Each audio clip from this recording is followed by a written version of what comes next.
Welcome back to the James Eversole Jr. Movie Podcast. Just kidding, What's up, guys? Welcome back to the podcast. As always, I'm keeping it. All right. I'm keeping it. So, as always, I am James Eversole, and I am joined by Jakob Fudge. How's it going, guys? This is the James Eversole Jr. Movie Podcast, not Comic Relief After Hours. I know how much you love saying that. And I am joined by Dallas. Hey everyone, what's going on? This is the James Eversole Jr. Movie Podcast. This isn't Comic Relief After Hours. Guys, you're just like hinting that I should change that name. I don't get it. But guys, today's segment of the podcast, we wanted to dedicate it to a comic series that is called Invincible. It's not very good. Pretty garbage. A comic series titled Invincible is from Robert Kirkman, which is well known for The Walking Dead. But there's another comic series he is well known for that ran from 2003 to 2018, and that is Invincible. And we found out, what was it, last year, the year before? It's been a couple of years they announced that Seth Rogen and Evan Goldberg were going to do something with the property as far as like a movie or TV. Yep, and it looks like they're going forward to a live action adaptation from the movie, so it's pretty cool. And Jake already got to it. It's going to be written, produced, and directed by Evan Goldberg and Seth Rogen, alongside with, of course, Robert Kirkman producing along with them.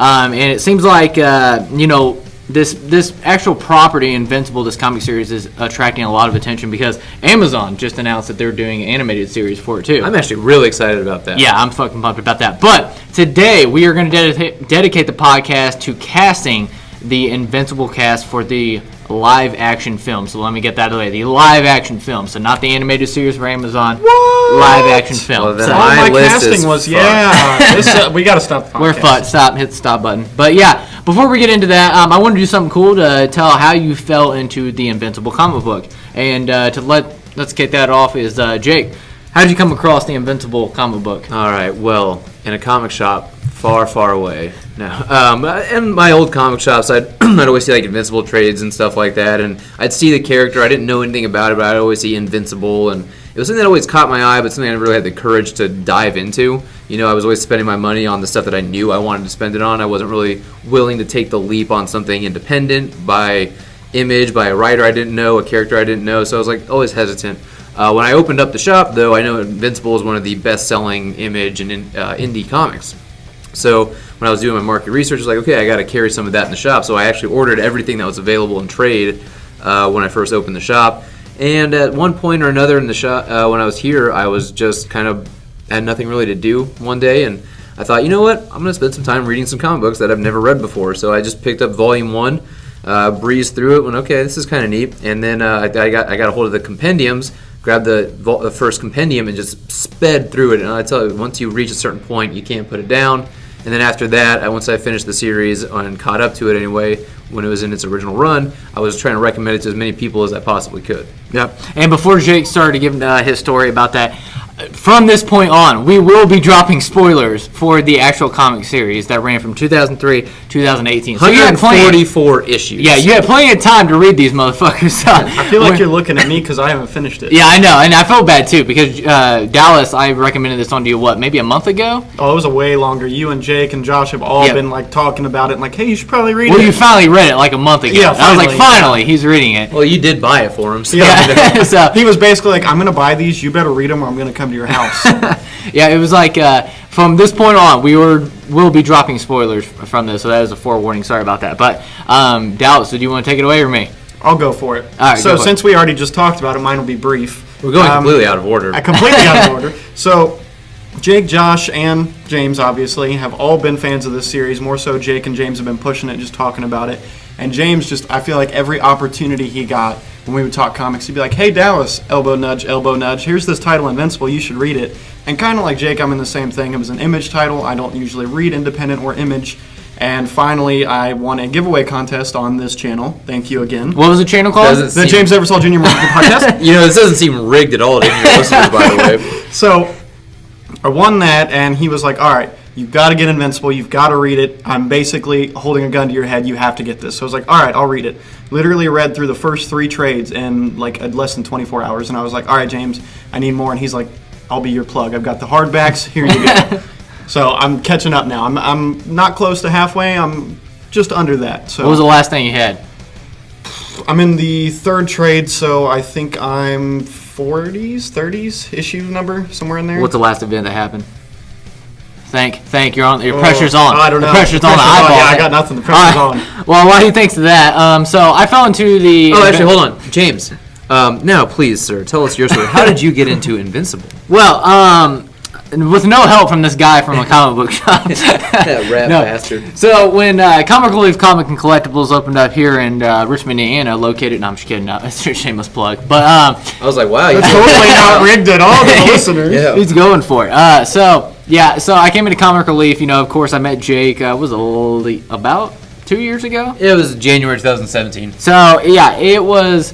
I came in, he was like, yeah, you need to read Invincible. And I was like, all right, I'll read Invincible. And then I went home, and I'm not going to lie, the first couple volumes, I'm just like, this isn't as great as he was thinking. I'm not going to take this guy as seriously on his recommendations anymore. And before that, you recommended Scott Snyder's Batman. Yeah. And I read that, fucking loved it. I think the Daredevil you recommended me, I fucking loved that. I remember you came in, you were like, all right, dude, loved your recommendations, what else you got? And I was like, here's this little thing called Invincible. And then I went and got the first 3 volumes one day, and then when I went up to the front counter, Jake was like, fuck yeah, he's getting Invincible, and slammed it on the table. I was just like, all right, he's super pumped about this. I've never seen him react like this, and I've got a bunch of graphic novels from him, so I'm pretty excited. So I got home, not gonna lie, the first 2 volumes, I was like, this is like a Steven Spielberg friendly kind of tone and everything. It's like too perfect, too clean.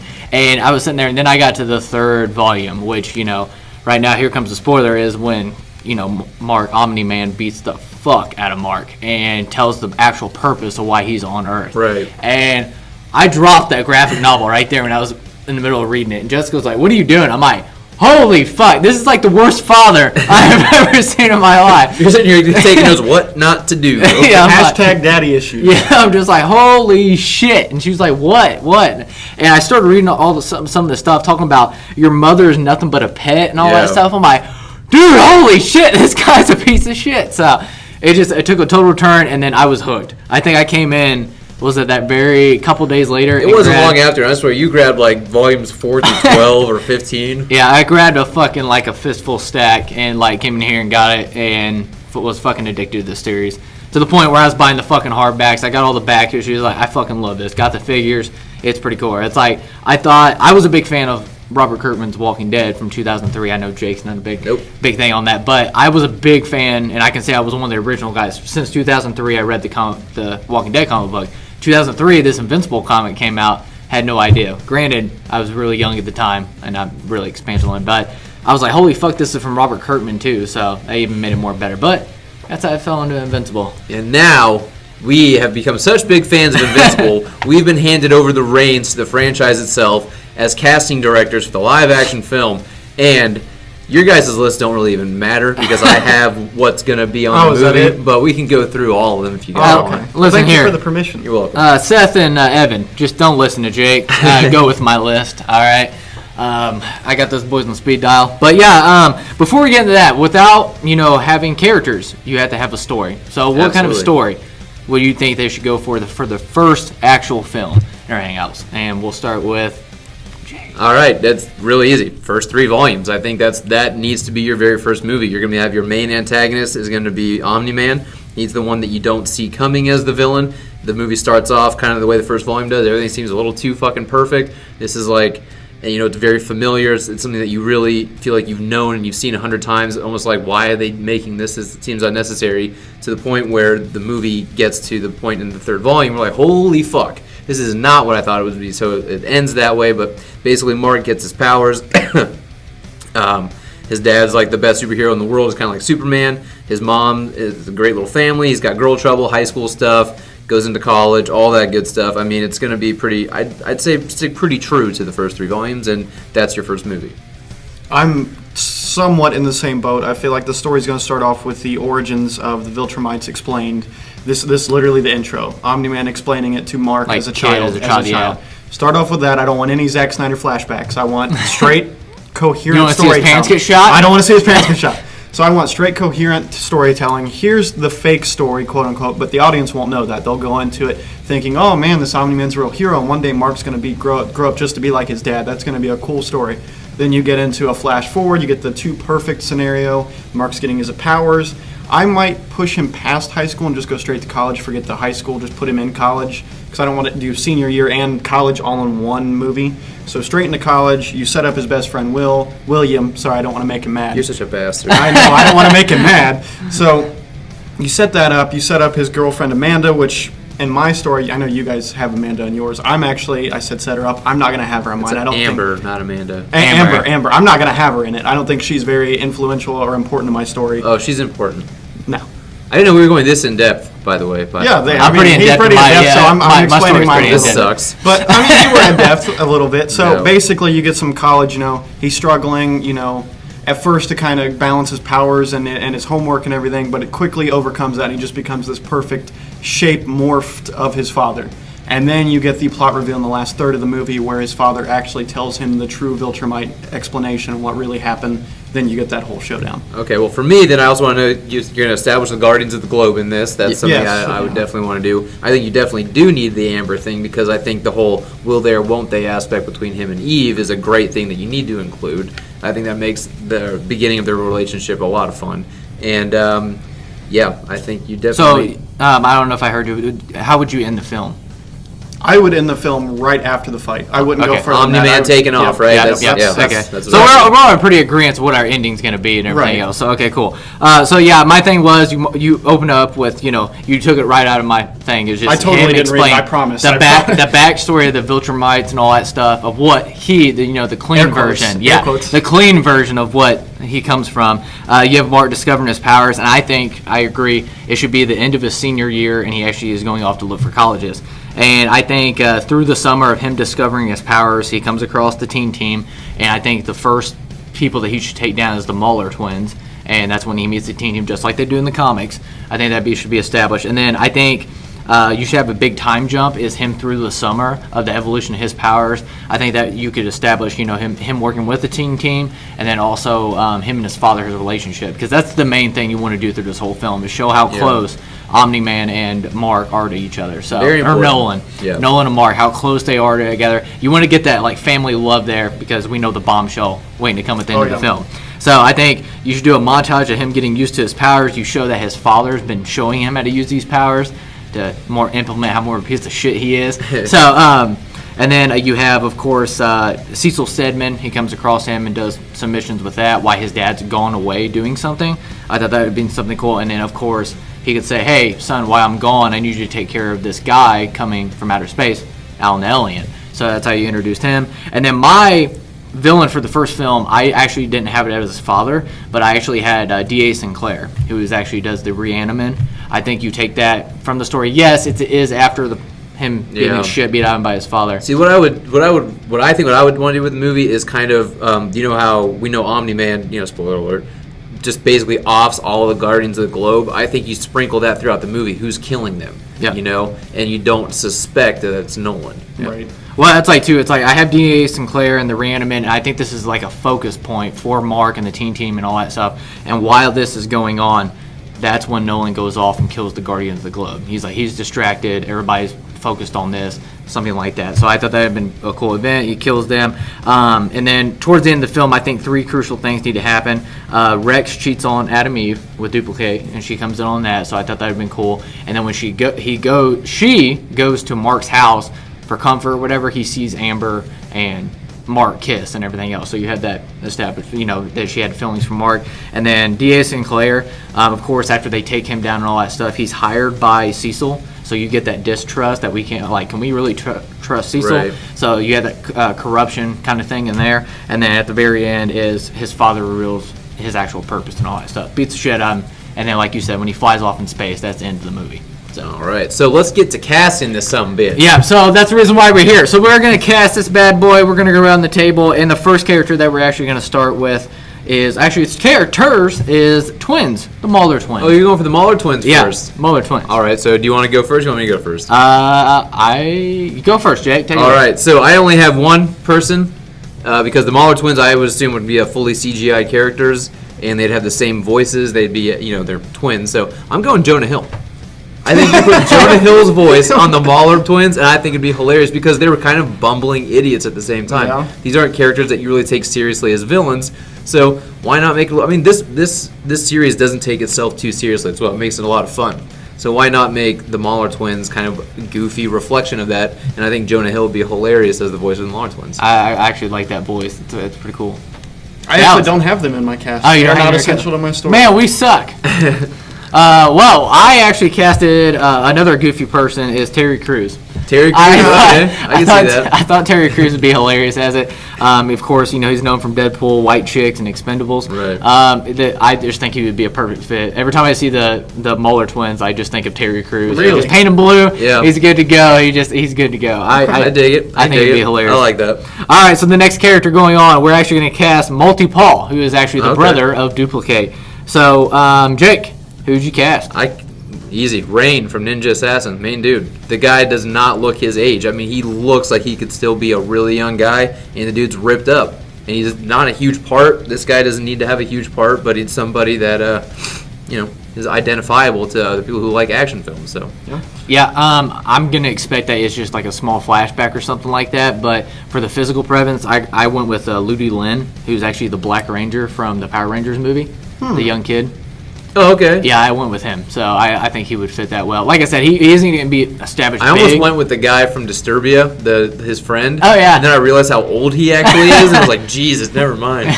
Yeah, so I just thought, it's going to be a small part, and I liked him in, Power Rangers. I thought it fit well. So, Dallas, who'd you go with? So mine, I actually cast last minute.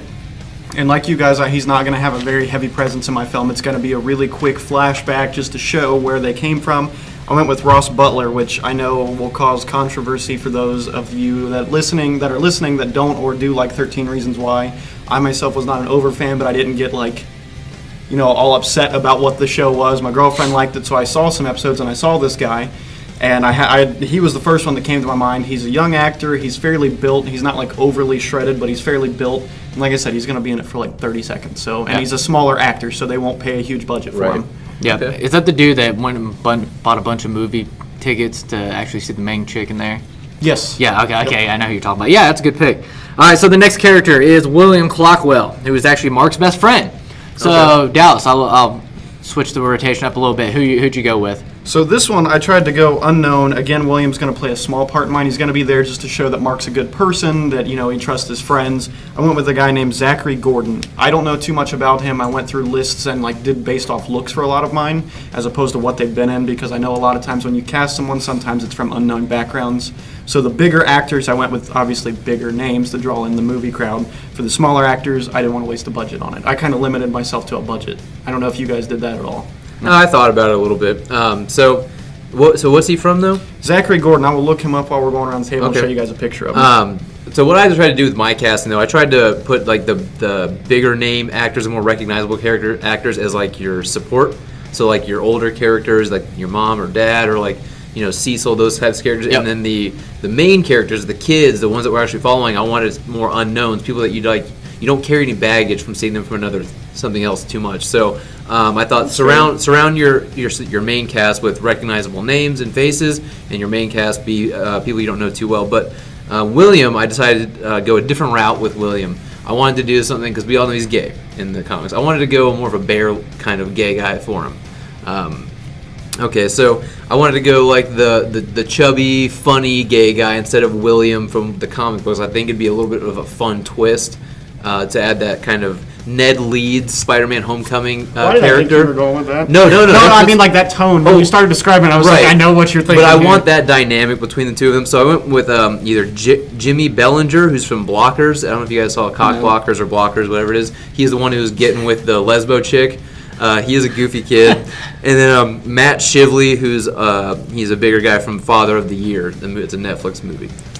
Okay. I like it. So, yeah, for William's best friend, I actually went with somebody that Evan Goldberg and Evan Goldberg and Seth Rogen are familiar with, and that is Ian Coletti. He actually plays Arseface off of Preacher, the TV show. Okay. I know I gave you the first season of Preacher. I haven't seen it yet. And Jake has to catch that. But I just thought of him to have that connective tissue that he's actually part of their TV series. Which Rogan does like to do. He likes to have exactly. all his buddies. And I was sitting there, I was like, man, that'd be perfect. He'd be Mark's best friend. Like I said, he's just a small supporting character. I think it's not that big of a role. Like I said, he's a really good actor in the TV show. But like I said, it just as a supporting actor and the stuff that he needs to establish and do in the storyline, I think he would fit that very well. So I went with Ian Coletti. I think he'll fit the part very well. So, like you said, I want to go back to what you said, casting well-known actors. I think they should do that for Guardians of the Globe. I think you should have like Charlize Theron as the Amazon woman. I mean, like, hey, don't go crazy on the fan. No, I'm just saying you should be like super popular because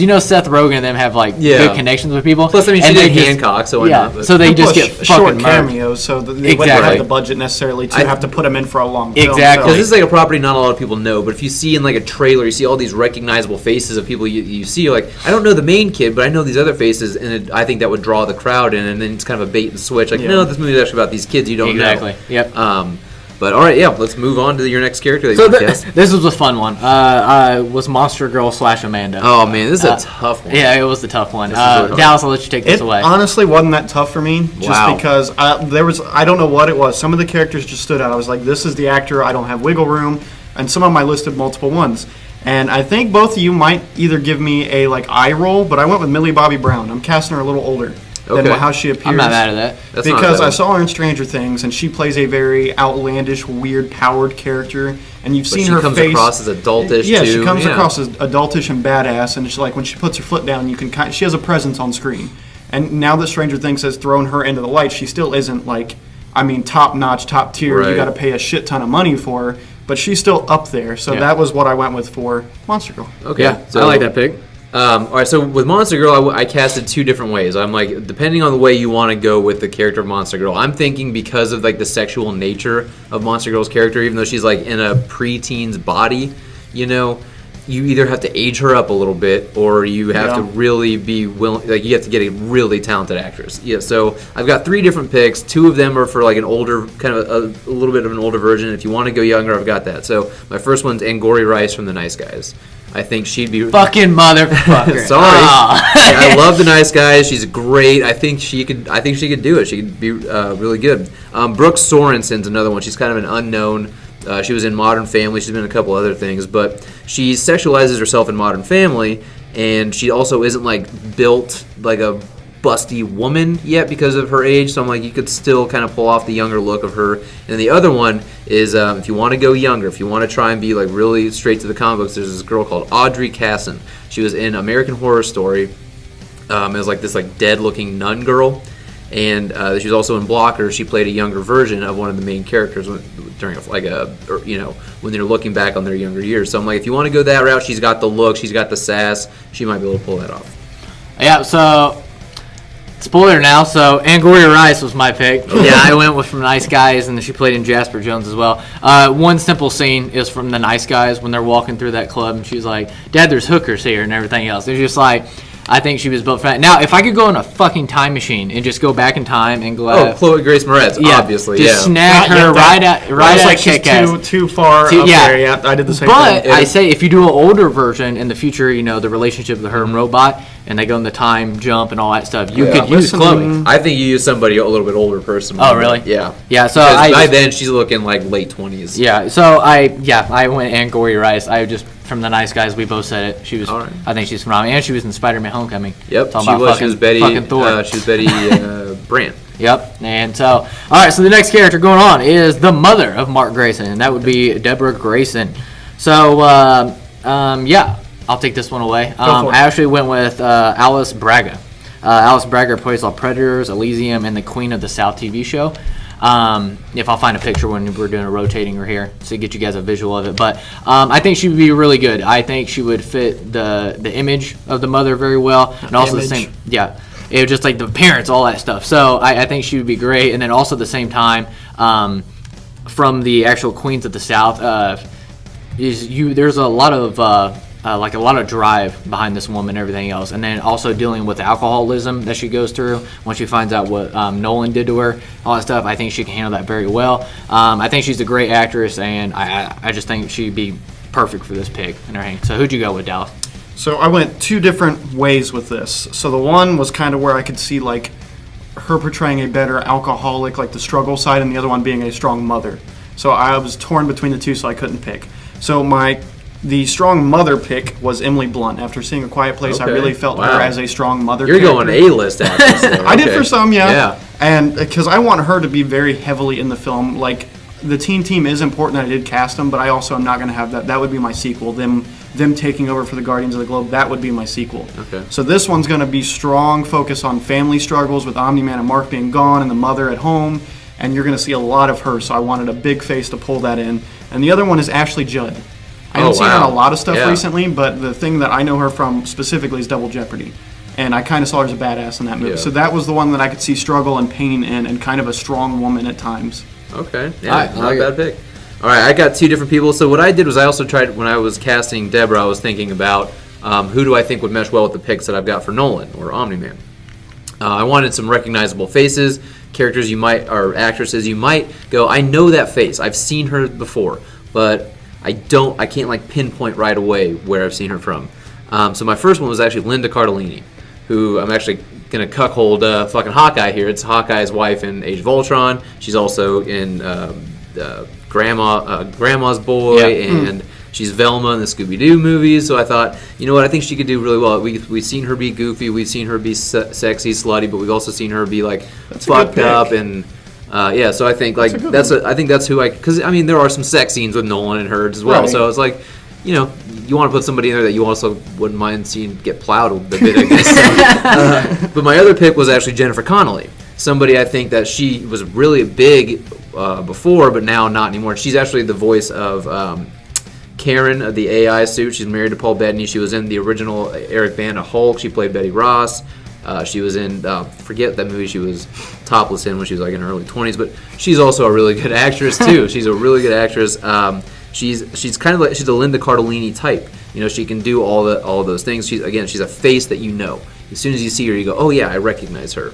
But she's not like so A-list that it's like we have to pay her $10 million to be in this movie. So I thought we were only casting one person. you said to cast backups, motherfucker. Hey. I only cast backups for ones I was torn on. So, did so- you only cast one?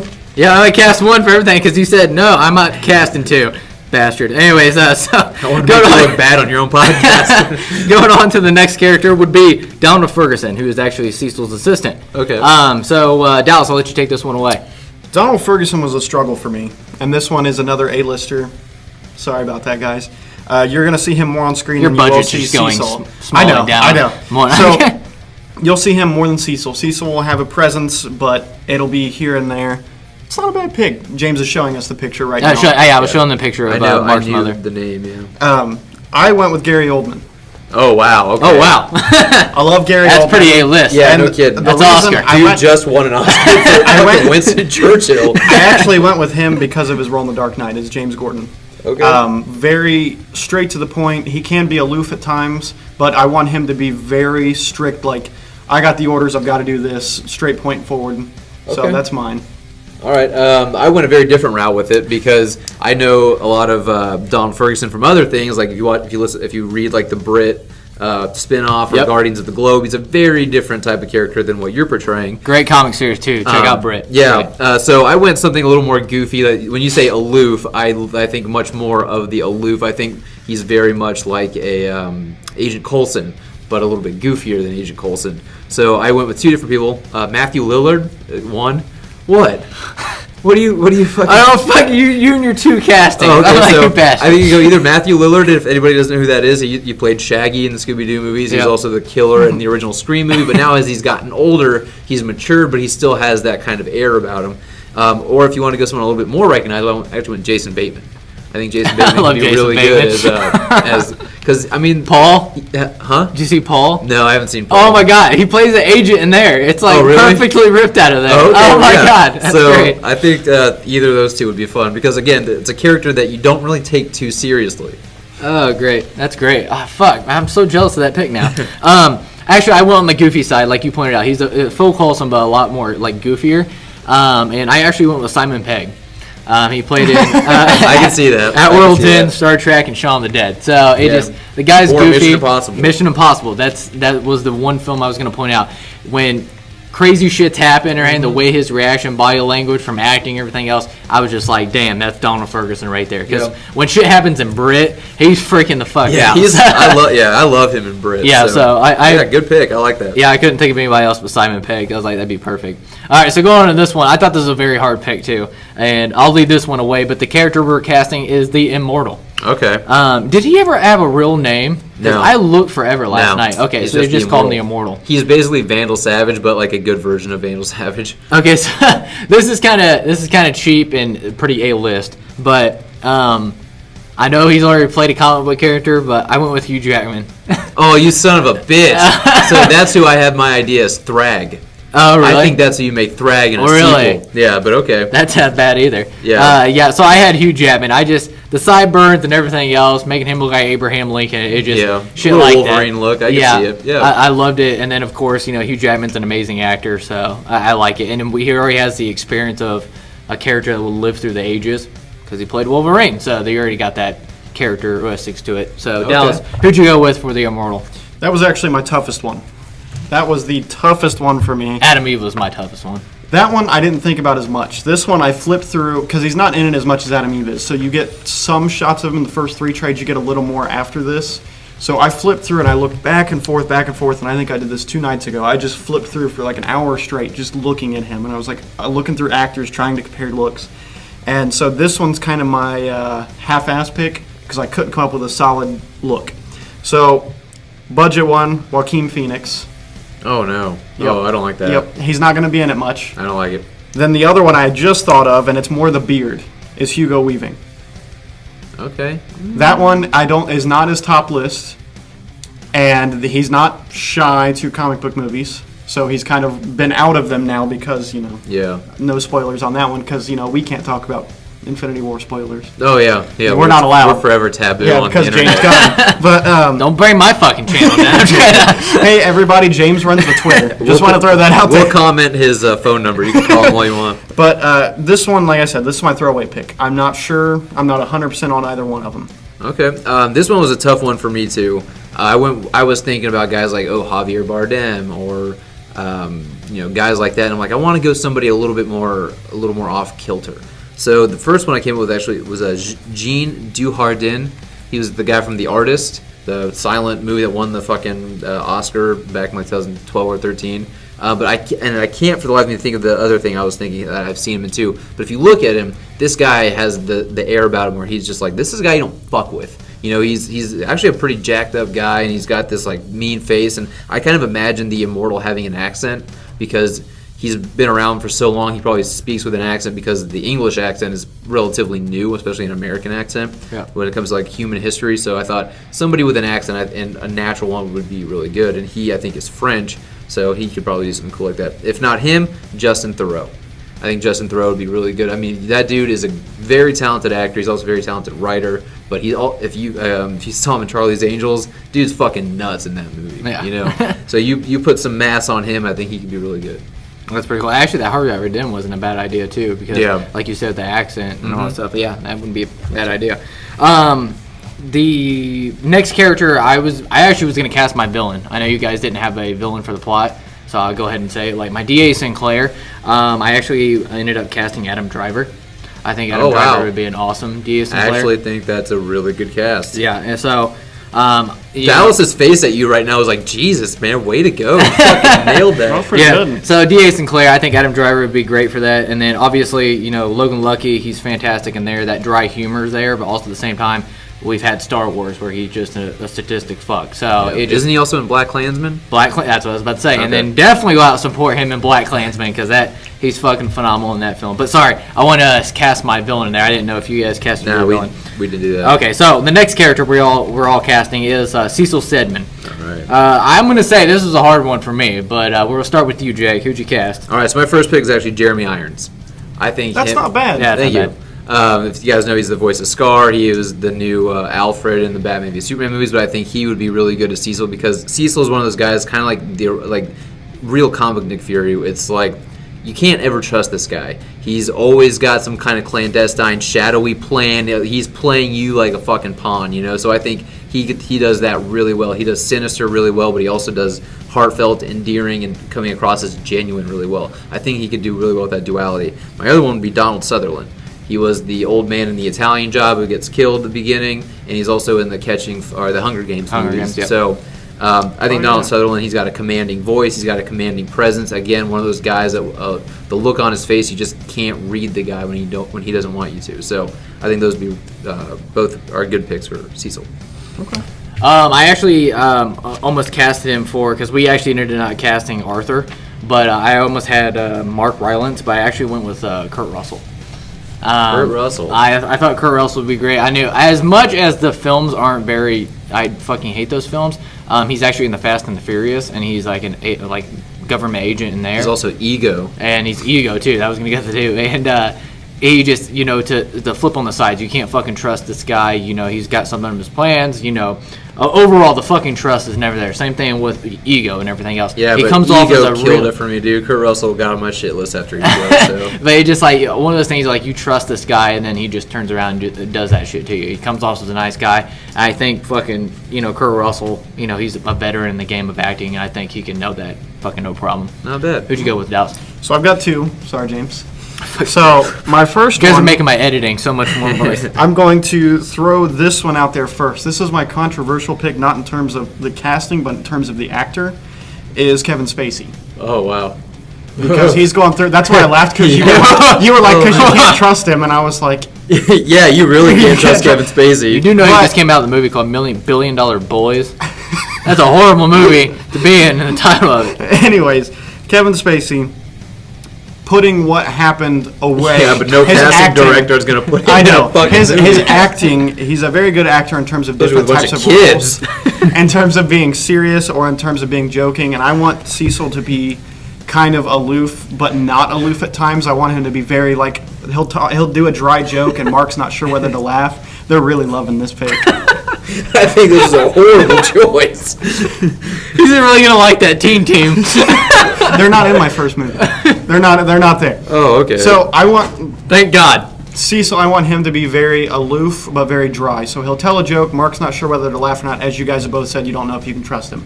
But I want him to be very I know serious. if I can trust Kevin Spacey. Moving on, this was my number one pick, is Tommy Lee Jones. Okay, that's what I that's would consider too. So I went through and I had people like looking at lists like Clint Eastwood because of him being very dry, but I was like, that's too old for No, me. dude. That's too old. He's and Brit. now. No, I'm just kidding. What? If you think about him in Captain America: First Avenger, he is Cecil. Yeah. It's basically the same good character. No, I would completely agree with that one. So that's my first one. I want to throw that out there so Okay. they can quit laughing. So that's mine. Yeah, okay, so let's just nix Kevin Spacey altogether and move on. All right, so moving on to the next character is one of my favorites. Besides Mark is my number Got one really character. excited with that. Yeah, this is my second favorite character in the whole Invincible series, and that is Alan the Alien. All right. So, Alan the Alien, I'll let you take it away, Dallas. Who'd you cast? So I don't have this person written down, but when we talked about Alan the Alien, we heard him as two very different people, James and I. Yeah. He heard him as very masculine and deep voice, and I heard him as very From, high-pitched. who's the dude from, The Emperor's New Groove? Oh, Patrick Squeaks. Warburton. Yeah. I think that's Squeak, squeak, and squeak, squeak. So, picking what I see when I see him is humorous, because Mark's like intimidated. Kind of, you see this big ass alien, you're getting ready to fight. You don't know anything about him. Your dad just said, "Hey, there's going to be someone coming. You might have to stop." And your dad's trusting you with this. There's a lot of weight on you to defend Earth, as far as you know. So the intimidating one, I want Dwayne Johnson, because I want him to be able to joke. Boo. That's the obvious, and they won't have to do very much CGI. They can literally just CG his face. Yeah. They can just put the suit on him. Now, the one I don't have written down that I just thought of, I want Michael Cera. Oh, man. I want it to be non-intimidating, because Mark sees this huge guy, and he's like, my Right. dad's trust me with this, and then you hear Michael Cera, and you're like, really? Yeah. That's what you got? All right. So, can I go next? Yep. All right. So the way I look at Alan the Alien is when you first introduce him, he's going to look like this mean, giant motherfucker. Mark's going to That- be kind of quaking in his boots a bit, right? Yeah, that's why I say you go with the Ryan Otley version. Like, Chris Yeah. Moore was, decent. He was kind of shrimpy, but fucking Ryan Yeah, Otley Ryan had Otley him draws. fucking You see jacked. he's a tank. Yeah. So I went. Okay, so two different routes. One of them can actually do both. So because I imagine Alan being an all CGI character, I went my first cast, I wanted to cast voice actors. I want these guys because these guys deserve. I got one on here. Yeah, I think voice actors deserve a role in these movies. So my first one's actually Steve Blum. He did the voice of Crash Bandicoot, but he also does the voice of Wolverine in a lot of animated Wolverine stuff. So his range is just all over the charts. He can do whatever you want. If you're a director, this guy's got whatever you want in his arsenal. My second one is very specific, and it's definitely more the catch you off guard Korg kind of thing. You see Korg, you're like, oh, the giant rock monster, and you hear Taika Waititi's voice come out and be like, oh, fuck, okay. So I actually went with David Cross. God, the hammer pulled you off. Yeah. So I went with David Cross. If you guys have ever seen Megamind, he does the minion fish in the bowl. Oh, yeah. He's also in Kung Fu Panda. He was in Scary Movie 2. He's in the wheelchair. So I would go with David Cross if you want somebody like that. We talking about Strong Hand? No, the guy in the wheelchair in Scary Movie 2. Yeah, He's got like the crazy nasty comb over, and he's like jerking himself or like giving himself head and shit, you know. So that's what you think of when you think. Well, I was thinking more the minion from Megamind, you know. Went dark with that. So Alan Elliott, Dallas pointed that out. I think the motion capture is all Dwayne Johnson. The goofy clumsiness, how fucking buff he is, and all that stuff. I think Dwayne Johnson would be awesome as a motion capture for it. But like you said, I would love the Ryan Otley design of the intimidating factor of what Alan Elliott is. I want that build to him, and like I just couldn't think of any actors with one eye, so I had to think something. I'm sure there's one out there. Yeah, wow, probably. you dick. And I can't take full credit for this because once he said it, I couldn't unhear it because ever since from Emperor's New Groove, that's how I always heard him. But somebody else recommended a voice named Josh Miner, who should be on this fucking podcast right now. So he recommended, and I couldn't get it out of my mind. You said that intimidating factor. You see Alan, and then you get up to him, and it was Taika Waititi. Like you. Oh, really? I thought you were gonna say Patton Oswalt. Nah, I ppersonally didn't put that on my list because I thought you were gonna say Patton Oswalt. I went with Taika Waititi because I was like, once I heard that, and I was like, God damn it! Now I can't even unhear it out of my every time I see a line. Because like you said, if Mark shows up, like, holy fuck, this guy's huge, and he's like, hey, how's it going? So it'd be great. So yeah, playing it the whole time. I went with Taika Waititi. Dwayne Johnson did the motion capture, though. I think his clumsiness. I don't think you need that. I mean, the way Josh Brolin did Thanos, you don't need anyone doing motion capture. But yeah, so going on to the next one. This was definitely a fucking hard one because he actually plays two fucking characters. And that would be Robot / Rexplode. And obviously, farther into, I don't know how far you are, Dallas, so sorry, that Rexplode actually becomes the actual clone.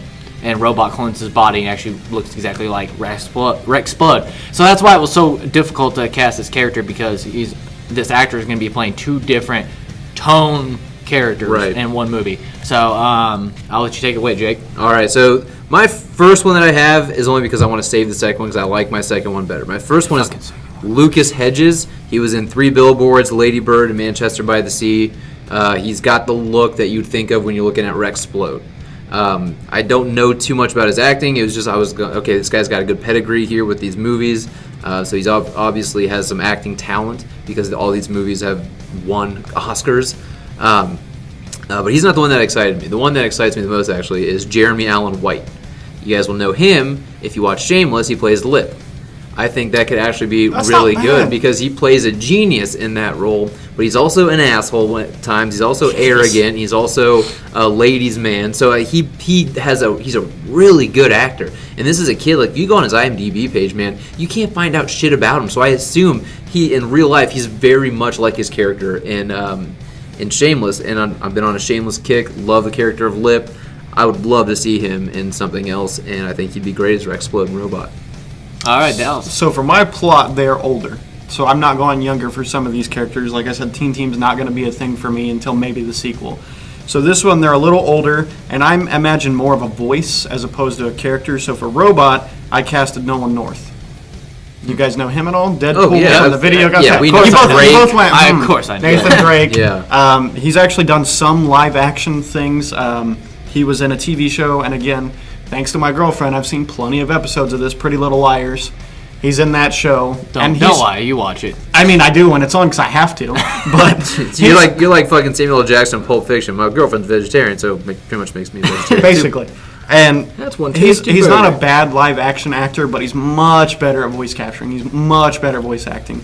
So in terms of Rexplode, I don't know that I would necessarily cast him as the physical presence. I'm not sure. I'm kind of torn on that because I didn't know about the whole robot Rexplode thing, so I haven't gotten there yet. So that carried over. I didn't realize it took so long to get to that, to be honest. So by default, then I automatically have him as Nolan North as Rexplode. Again, they are. So you're older. actually not to the Viltrumite War yet, are you? Oh, fuck no. No. So yeah, No way. because that's. Yeah, I know. But anyway. What's up, Anissa? Call me, girl.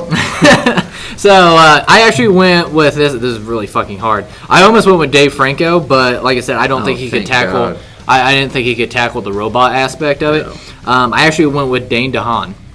He was actually known for Chronicle. He was actually, ended up being the villain. And, Valeria or whatever. Yeah, it's called. Valeria, City of a Thousand Planets. Or Yeah, something like that. was it called Valeria? Yeah, Valerian? Valerian. Cure for Wellness. He's the Amazing Spider-Man 2 as, looking wise. Can he we was just a terrible not talk guy. about that movie? So Dane DeHaan, I thought he'd be perfect. Like I said, in Chronicle, he was that hyper teenager and all that stuff. I think he can nail that part. Angsty for sure. Yeah. So for Rexplode, I think he can nail that. And then just the acting to be just fucking soulless. I think he could nail that with Robot. I think he goes Robot. I don't think he goes Rex. That's going to be the challenging part Yeah. right there. But I think Dane DeHaan,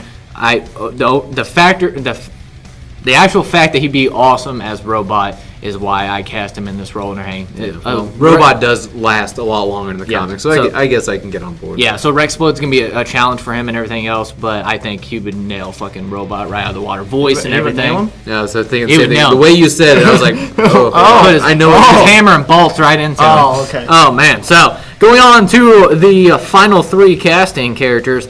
All right, Nolan Grayson, a.k.a. Omni-Man. All right, I know we were talking a little bit before the podcast.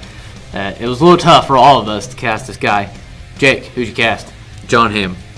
John Hamm is my absolute... You gotta be shitting me. No, John Hamm, I think it would be the perfect Nolan. I mean, he looks like Nolan. But if you don't want to go with John Hamm, which I absolutely do, I think that is the guy you have to get. If you don't, then and you don't cast him as Immortal, use Justin Theroux. I think Justin Theroux could actually be a really good pick. And you already fucked up my Hugh Jackman thing, but I did have him as Nolan Grayson, thinking, he could be really good. But you know what? I'd rather him as Thrag.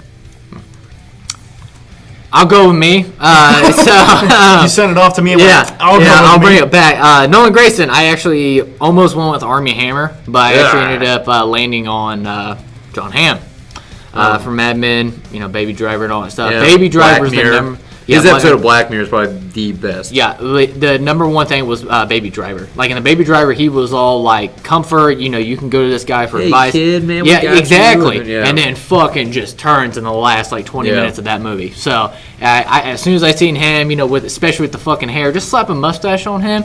That's fucking Omni Man right there. Wait, If should you they look at him CG in the comic mustache on? books, Yeah. even if you look at him in the comic book, that's John Hamm with a mustache. Yeah, you know? and John Hamm just has one of those things. I'm not gonna, I'm gonna go a little gay here. He's a good-looking man, so you're comfortable to go towards this guy. Can so you move you a get little bit further away from me, though? Why are you touching my leg? What's going on here? So yeah, John Hamm, I think he would be perfect for Omni Man, and to tackle the specific scene that we're talking about, where he beats the fuck out of Mark. I think it is like crucial. Somebody you had to just put in that. transplant that last few minutes of Baby Driver into that. Yeah, that's exactly. And it just what like you need. you just put him right in there. That was the number one thing in the casting this character was can they nail that fucking scene because it has to fucking hit you home right there. So Dallas. All right, now it's actually me. You're not going to take it back again? Yeah, go ahead. Okay. No, I'm just kidding. No, I'm just kidding. So I do really like you guys' pick. This one was another one that was a gray area for me. I went 2 on the nose with this one. Omni-Man is very much so a straight derivative of Superman in terms of his character and his abilities. And, he's everywhere all at once, and he can save all these people. So I read him as a Superman character. So I cast Henry Cavill partially because of the joking mustache thing, because I've seen his mustache. Ain't a bad mustache. It ain't a bad mustache. You see Mission Impossible? Nope. But I've seen the trailers. You I've seen seen me with the mustache. mustache? So, yeah, hey, I'll cast Jake as my Omni-Man. No, Here he comes. But Henry Cavill, I think, can You're a pull it terrible off. father. Taking Zack Snyder's directing out of the situation, I think he plays a fine Superman at times, depending on the tone. Again, Zack Snyder. And I've seen him as an aggressive Superman thanks to Zack Snyder's films, so that's why I think he could pull off the ending. Have you seen the Mission Impossible movie? No, we just He's have. fucking. Is he? He's raw. He's not. He's I raw? will say though, I'm not terribly impressed with his acting abilities in that movie. That's, a lot of people that I heard I'm not. came out of that and said that they're not sold on his acting. And I'm not.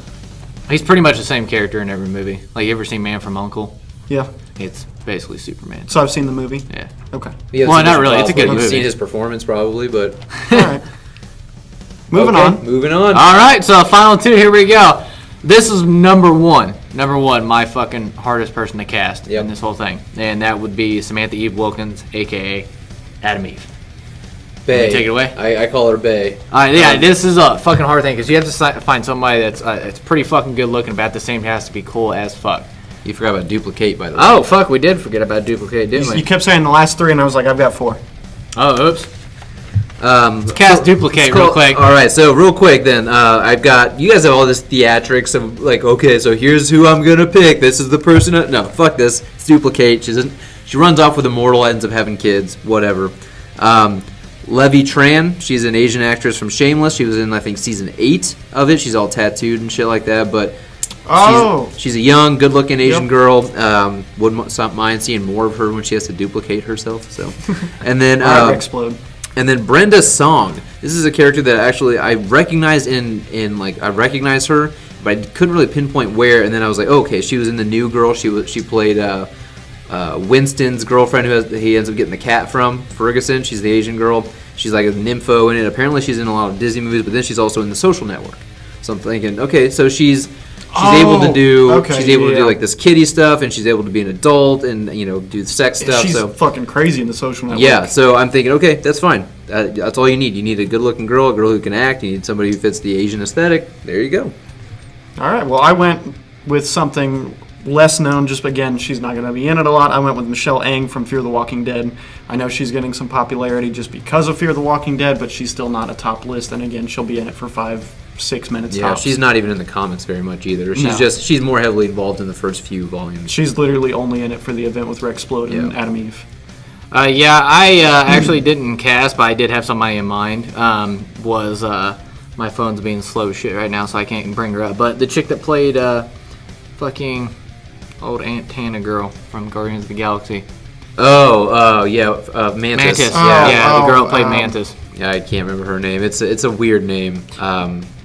Yeah, but we all know who I'm talking about. Right. And I know later when I'm editing She's this a video. little too old, I think. Yeah, she might be a little too old. And then I also I almost casted the Chinese girl from Wolverine. Oh, which one? The one that the Mariko or Yukio? Yeah, Yukio, the one with the badass chick with the sword or whatever. Okay. But yeah, I almost went with her and everything else. But yeah, Abby, as you can see, I was very unprepared for that, and I didn't cast Duplicate. All right, so I promise this time we're going down for the last two characters. All right, so Samantha Eve Wilkins, a.k.a. Adam Eve. It's very hard. My number one hardest pick. I don't know about you guys. This was definitely the hardest pick because this is the character I think I cherish and hold dear to my heart more than anybody else in the series. She is probably the perfect woman in all of comic books, if you ask me. I think she's way better than Mary Jane or any of those other characters. This woman is hashtag relationship goals, everything like that. So I guess I will go first, but since I'm deciding to ramble. So for this, I wanted somebody who, again, you don't carry any baggage with. You're not like, oh, I remember seeing her in this, I remember seeing her in that. I wanted an unknown. I wanted somebody who fit the role, and somebody who I think has a potential as an up and comer. This could be her breakout role. This is what everyone knows her from, kind of the way Emma Stone broke out after Supergirl. Or Superbad. I want to throw this out there. I really badly wanted to cast her, but I was like, everybody knows her, and she's too old. I think for this role. She's too old, and So, but like that, Emma Stone was really nobody before Superbad. Then she's everywhere. Now she's an Oscar winner. I think this role has the potential to be something like that because I think Invincible is going to be a little bit irreverent the way Superbad is. So you're going to have moments in the movie where the characters are going to get to shine the way the Emma Stone kind of did. Again, it's Seth Rogen and Evan Goldberg who are producing the film. So my first one, again, no one's really going to know these actresses, but is Tess Allen. She was in Boyhood. She hasn't really done a whole lot of other stuff, but if you look at her, you're like, wow, yeah, I can see that as Adam Eve. She plays like the neighbor girl in Boyhood. And then the other person I picked is she's got dark hair, but again, that doesn't really matter. Her name is Odeya Rush, and she was in Lady Bird. She's a really good-looking girl. Yeah. This is Tess Allen. Okay. And then if you look up Odeya Rush, I know you like Lady Bird, right? Yeah, like is that the main girl? No, that's Saoirse Ronan, right? Lady Bird. Yeah. Yeah. No, she wasn't. She wasn't that. If you look her up, it's Odeya Rush. Good-looking girl. She's kind of more of a voluptuous look. She's got some fuller lips, but she's. Oh, okay. Yeah. Okay. I think she can pull it off. So again, I just wanted actresses that you don't carry anything really with you when you watch them. You don't love them or hate them. You don't even really recognize them. This is the chance for this character to break out and win all of our hearts in the movie the way she does in the comics. Yeah. Odeya's the better pick there after looking at him. I think that's the face fits what I see. Yeah, I like what Jake said too. I wanted to same thing with Mark Grayson. I want to cast somebody that's going to come into there and nobody really knows, and it just be his breakout role that everybody knows him for. So and something too, because you got hopefully these films transition to a franchise, right? So they have to evolve with the character and everything. Yeah, we're kind of casting this with the idea there will be sequels. Yeah. So the one I was kind of I almost landed on was Anna Taylor-Joy. I know we talked about that a little bit too. She's a great actress. She's in The Witch, Split, Thoroughbreds. She's a great actress, but I thought too kind of popularity. Yeah. Unpopular. So I actually went with she does have some popularity behind her, but I think behind her butt. Yeah. I was like, why is that there? I went with Kathleen Lanford, who's actually in 13 Reasons Why, and then in Love, Simon. I thought she would be great. Like I said, she has some popularity with 13 Reasons Why, but I think you have to find a character that actually, she is really good looking, but also at the same time, you have to have somebody that's cool as fuck. What was her name? Kathleen Langford. Just look up 13 Reasons Why. She's the main actress, right? Main actress. Yep. So, like I said, she's got plenty of range. Like I said, she's on the rise, and I think she would fit the character. You slap her as a redhead and everything else. Like I said, she's not super hot, but she's very good looking. I think you tackle that side of why Adam Eve is so fucking cool as fuck. That's what makes her attractive to me, is how fucking cool she is. So that's the reason why I went with that. Like Jake tackled the details of just bringing the actress into this to evolve with the role, kind of like the Daniel Radcliffe of Harry Potter. It's just like you evolve with the character and become more of it and everything. And I think she would fit that very well. I'm looking at her. I can see it. Yeah, she's just about young enough too, but she's Australian, so. Yeah. That throws it all off. Well, I don't know how well her American accent. I'm out of movie. I'm out of movie, mate. So go with it. So mine, again, you guys kind of went with the growing of the franchise. I only had theoretically 2 movies in mind, the second being more teen, Guardians of the Globe, them filling in. So the first one, they're already in college, they're older. So I went with, first off, this is my leading one, is Ashley Greene. She was in the Twilight movies. So some people are going to know him. That's that teen heartthrob that people are going to go, oh, that's from the Twilight. And I was on the flip side of you guys. While you said you guys want unknown people that, can build their career with it, I'm on the opposite mind of, if it's not a Marvel movie, we see superhero fatigue at times in the box office, and I want big names to draw in people. Well, she's also older than I am. Is she really? Yeah. She's born in 1987. Is she really older than you? Yeah. God, you're old. But anyways. I'm just saying, I don't know if I could buy her in the Hey, take it easy, man. Aren't you like a year older than me? I'm 28, but I'm saying she's 27. Take it easy, man. I'm just saying she's 30. You want her to, huh? She doesn't look. You're gonna have a Tobey Maguire, Andrew Garfield thing going on for Spider-Man if you catch something. Again, college. All right. She looks good naked. And she was on the Fappening. Was she? Moving on. Jake's moving on. Let's not do that. Let's not do that one. And the other one, also older, is Karen Gillan. I believe I'm pronouncing her last name. Yeah, way older. Redhead. That's the reason I went with her. And I just threw out because I looked up the Mantis actress, Palm. Oh yeah. What's her last name? First, let's see. Yes, her. That's the Mantis actress. There you go, James. Yep, I know. All right, I was waiting for the I was going to say in the acknowledgement. middle pause that. So yeah, sorry. But Ashley Greene's my leading one for that one. Yeah, I would not cast Karen Gillan. She looks older than her age. Karen Gillan is damn good looking though. She looks older than her age though. I wouldn't mind seeing her in that Adam Eve costume. I thought you were going to say in the Fappening. I thought that's where you were going again. No, unfortunately, she's not on there. I'm gonna pass. I'm gonna pass on the Karen Gillan casting. Okay. All right, guys. So here it is, the final casting, and that would be for Mark Grayson, aka Invincible. All right. Who wants to do the? I'll do it. I'll go first. All right. So again, this is a character, this is the titular character. This is who the movie's named after. So yeah, you want a somewhat unknown, but you also don't want a face that some people don't recognize. You want somebody who has been in stuff, who has proved their acting chops, who could garner a little interest, and you want somebody young enough to grow with the role who's not attached to too many other projects. And so I went with two people that are both really good with ensemble cast. They never really been the focus of a movie or a series or anything, but they have been kind of a part of the main ensemble. So my first pick is actually Greg Sulkin from Runaways. He's the main white kid from Runaways. He is the guy who builds the fisty gaunts or the gaunt, whatever those things are. I don't know if you guys watch Runaways. Dude straight up looks exactly like Mark Grayson. He looks just like him. He's got the hair, he's got the face, he's got everything. The dude's in good shape. He's young, he can grow with the role. What was his name? Greg Sulkin, Sulkin. But I don't know. I look at this kid, and my girlfriend's been watching Runaways. I've already seen it, but she's been watching it because she's like, "Oh, my friend told me to watch it." What were you doing when I was watching it?